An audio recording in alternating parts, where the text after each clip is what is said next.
last reading. Whether you're going to have a blockage or not, the risk of having blockage is high or not, we're going to look at the last reading, total cholesterol over HDL ratio.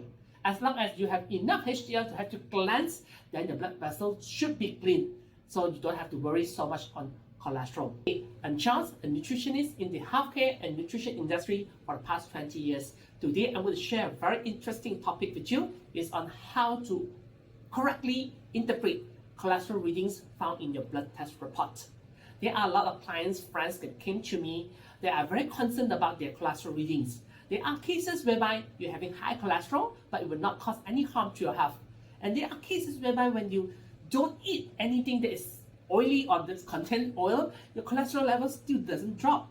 Why? It's because of how you interpret the readings, the cholesterol readings found in the blood test report. First and foremost, I want to ask a very important question. What do you think? Is cholesterol good or bad? Good or bad? To me, both.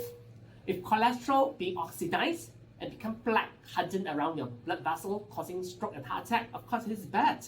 And research have shown that high cholesterol level are prone or higher risk towards the development of cardiovascular diseases, including stroke and heart attack. But you need to know, it's good from originally. Why I have to say that it's originally good? Our body produced 80% of the cholesterol found in the blood. If it's really that bad for health, why our body producing our own cholesterol?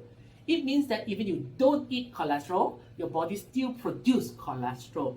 And why is it necessary? Because our body requires cholesterol for bowel production that helps in digestion.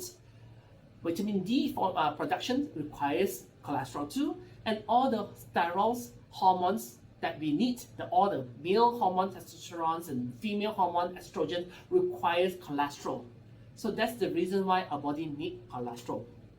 Then how? At what level only then we are considered healthy? First and foremost, you do not need to be fearful about cholesterol.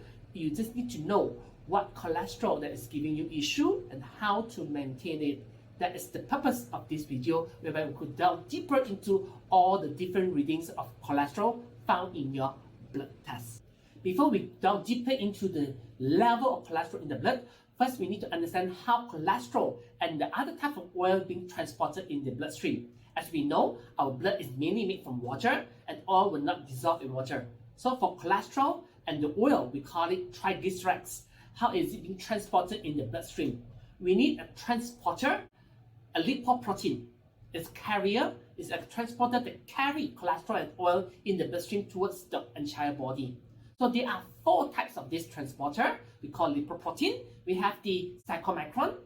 We have the VLDL, very low density lipoprotein. Then we have the LDL, low density lipoprotein. And lastly, we have the HDL, high density lipoprotein. And it does sound familiar, right? Yes, the bad and good cholesterol, LDL bad cholesterol, HDL cholesterol is actually a lipoprotein, a carrier of cholesterol. And why is it called good and bad? I will delve deeper into that later on of the video. Let us start with all these 4 types of lipoprotein, the carrier of cholesterol, cyclomicron, the LDL, LDL, and HDL.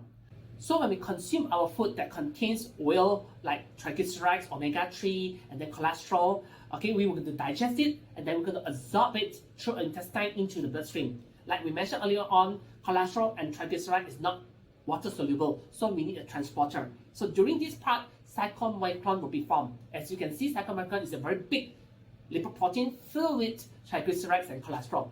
So this cyclomicron will go to the liver, and liver will decide which part of the body, of the organs, require the triglyceride and cholesterol later on. So it will break it down into smaller lipoprotein we call the LDL, very low density lipoprotein. Majority found in it is also triglycerides, like omega oil. So which organ will be receiving this VLDL first?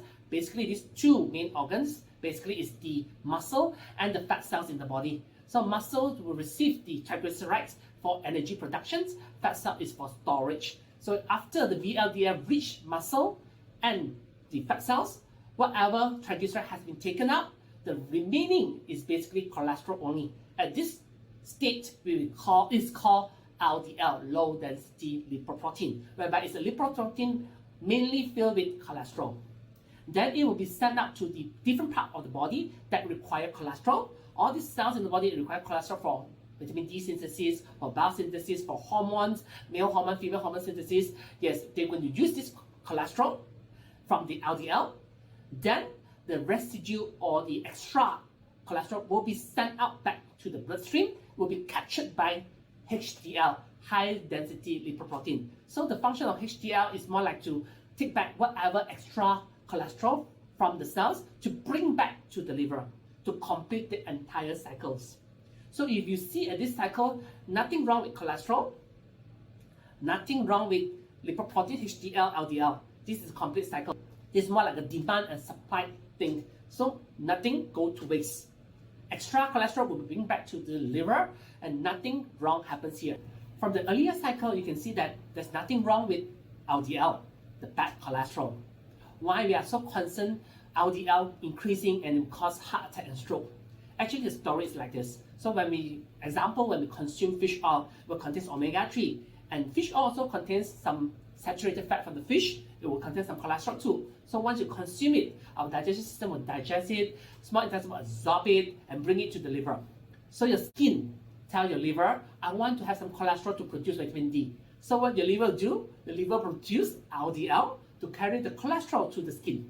So if the skin receives the cholesterol, due to the vitamin D that is required, the extra cholesterol will ask the HDL to bring back to the liver, so nothing wasted. That should be the optimum thing that happens. But what happens here when high LDL is when the LDL is being transported from the liver to the skin, in between, met with an accident. We call it oxidation due to free radicals from the diet, from the pollution, from smoking, from stress. All these free radicals will attack the LDL, causing the LDL to be oxidized. What happens to oxidize LDL? It becomes sticky and stay at the blood vessel, slowly become black. And what happens to the skin? Skin didn't receive the cholesterol, so the skin will request the liver for the second delivery of cholesterol. So liver will produce more LDL to send to the skin. And during the process of transport, met with the same area of accident, because free radicals still around, so the whole cholesterol that is in the LDL will be oxidized again, piled up even more. So in the end, the blood vessel will be narrow and causing cardiovascular diseases. So that's the reason why there are individuals who are having high LDL level, even though they don't eat oily foods, their LDL still do not drop. Why? It's because due to oxidation of LDL due to free radicals. So you need to have a lot of antioxidants to counter this. And LDL elevation is not directly related to your diet. So diet is basically reducing your TG, triglycerides, the oil, the omega, whatsoever in the bloodstream. If your TG is high, you need to take care of your diet. That is the oil that you consume. But when you're having high LDL, it's due to oxidation. Most of the time, it's due to oxidation because your body producing more and more LDL. It's not from what you consume, it's your liver producing even more. Why? Because the supply didn't reach its destination.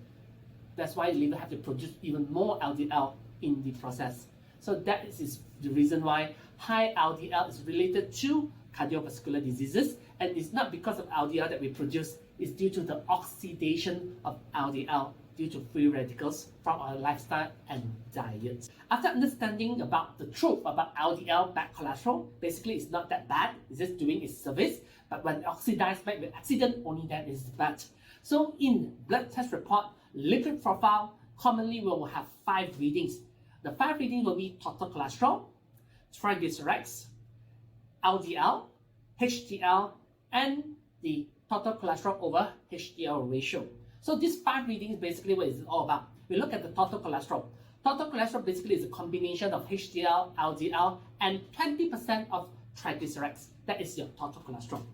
Then we have the triglyceride, TG. Basically, this represents the amount of oil that you consume, or lipid you consume from the diet. So basically, if your TG is high, it means that you are eating something very rich in oil, in cholesterol. So for those who have high TG, you can actually restrict your diet and you will see improvement in your blood test report. Then we will have LDL, the low density lipoprotein, the so-called bad cholesterol, but it's not really that bad. It just helps to carry cholesterol from the liver to different part of the body. So in between It can stuck in between due to oxidation. That's why it's called bad. Then we have the good cholesterol, the one that carry excessive cholesterol or the non-used cholesterol in the bloodstream back to the liver. So it's more like cleaner, that clean the blood vessel of excessive cholesterol. So that's why we call it the good cholesterol. And the last reading will be total cholesterol over HDL ratio. This reading is to represent, okay, all the cholesterol in the bloodstream. Do you have sufficient good one to have you clean? So if it's sufficient, then your blood vessels should be clean. So the risk of developing narrowing blood vessel or blockage of plaque will be low. So this is the fifth reading and the definition of it. So how do we read all these 5 readings? Which one should be high, which one should be low, and what happens is not in between, and then the ratio is out of order. So basically it's not difficult. So how do we correctly interpret cholesterol reading from the blood test report? A lot of people focus on the first reading, which is total cholesterol. As we know, total cholesterol is a combination of triglyceride, LDL, and HDL, whereby HDL is the good cholesterol to help you cleanse cholesterol from the bloodstream. So if you have high HDL level, your total cholesterol also will be very high too. Is that a bad thing? Definitely not. So for total cholesterol, we want it to be below 200 milligram per deciliter or below 5.2 millimole per liter. Okay, but for us to understand this in details, we need to look at the 3: LDL, HDL, and triglycerides. For triglycerides, we need to be below 150 milligram per deciliter or below 2.3 millimole per liter. LDL, we need to be below 130 milligram per deciliter or below 3.9 millimole per liter. As you can see, among all the cholesterol reading, only HDL, the good cholesterol, we need it to be above, more than 35 milligram per deciliter or above 0.9 millimole per liter. That's the reason why the more the better, the more the merrier, the good one. In order for us to understand it in details, we need to understand one thing. All these 3 HDL, LDL, and triglyceride flowing in the bloodstream need to reach its destinations. So as long as there is a good flow, there's no issue with that.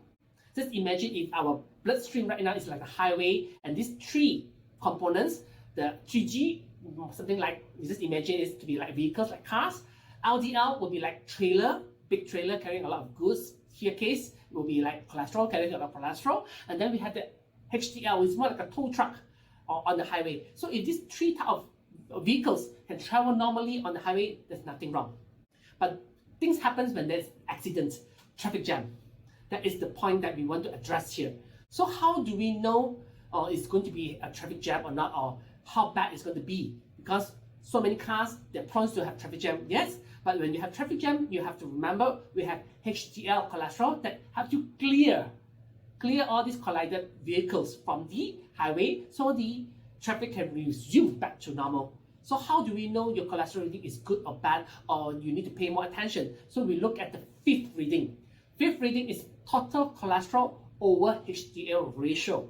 It just basically shows that do you have sufficient tow truck on your highway? So when there's a collision happens, when there's an accident happens, when there's traffic jam happens, do you have sufficient tow truck to clear the traffic? If it's sufficient, the risk is going to be low. As you can see there, the reading should be below 5. Total cholesterol over HDL ratio should be below 5. Certain cases we require it to be below 4.5.